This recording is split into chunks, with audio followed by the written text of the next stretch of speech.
Okay, guys, here's your warm up for Tuesday. We've got this lovely drawing here. Believe it or not, the colored part is actually done with colored pencil. The rest is in ink and line work. What I want to know is when you look at this, what do you think the most important element of art is in it? What's doing the most amount of work? What's really making this artwork come together? So take a look at it. What jumps at you the most? What's the most impressive technically? Which one do you think is the most important? Like if you took it out of here, this whole thing would fall apart. All right, so take like 5 minutes of that, write a few sentences, explain your reasoning.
All right, guys, I know I'm not there.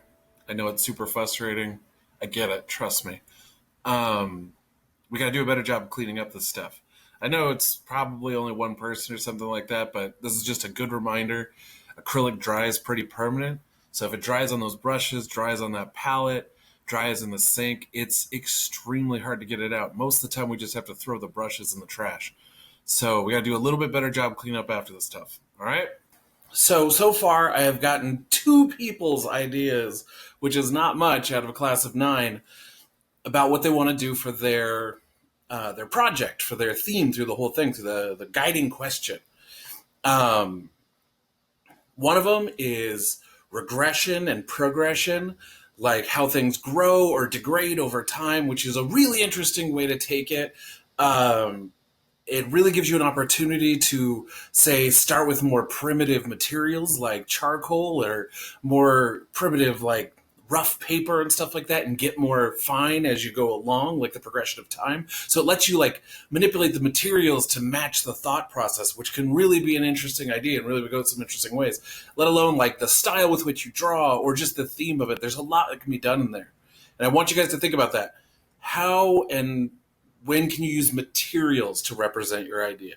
So it's not just about like, oh, I'm going to draw like 18 different kinds of superheroes with the same material each time. Like, what materials can help you get different ideas across, and how can you use those? And we'll get into that soon enough. Another one of the ideas we got was the tarot cards. And tarot cards and horoscopes are actually really, really good for art and expression. Not because they represent somebody's belief structure or anything like that, but there's a lot of symbolism to them, visual symbolism. Like tarot cards, similar to regular playing cards, have suits. There's cups and swords and other things like that, and there's lots of different representations of those things. Lots of opportunity to express your own style.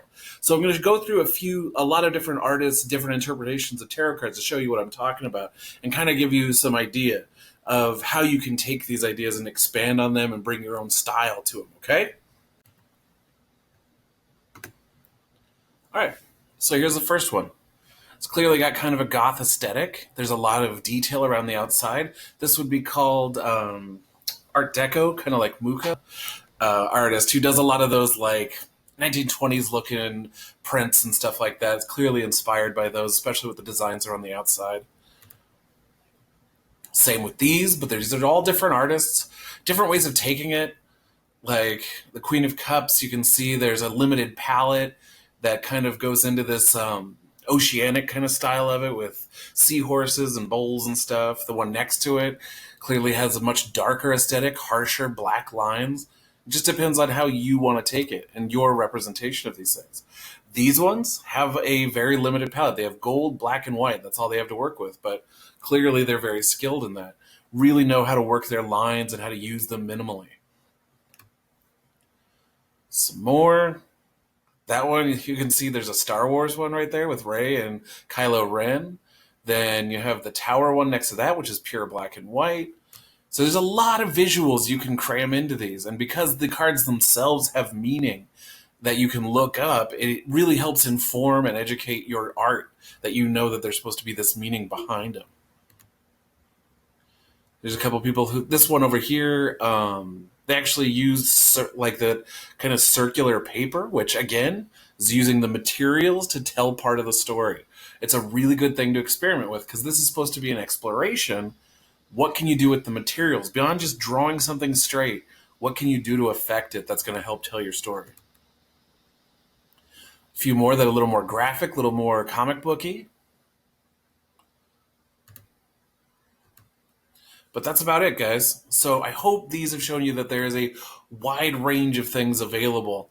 You just have to kind of do some exploring. And as soon as you tell me your ideas, I can start helping you with the research like this. So send me a message as soon as you know what you want to do, or at least have an idea of where you're going with it, and we can start working together on getting some ideas going. All right?